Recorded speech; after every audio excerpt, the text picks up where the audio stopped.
Hi guys, welcome again to another episode of Door Gym. So, tinatabad nga tayong mag-workout ngayon, no? Pero, syempre, kailangan pa rin natin mag-workout. Dapat tuloy-tuloy na. Kaya ang gagawin natin mga workout ngayon ay mga workout na pangtamad. Let's go!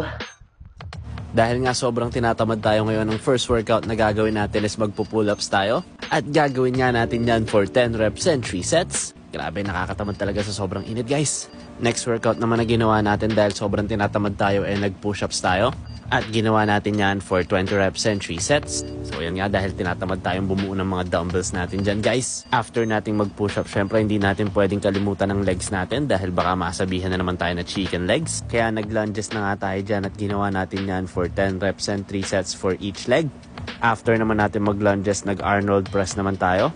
At ginawa din natin yan for 10 reps and 3 sets. Next workout naman natin dahil tinatamad tayong gumalaw na and nag-plank na lang tayo.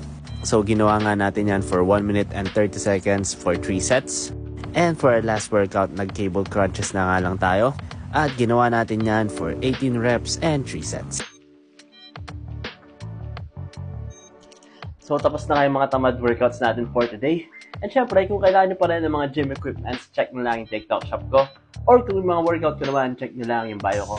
Follow for more. Bye-bye.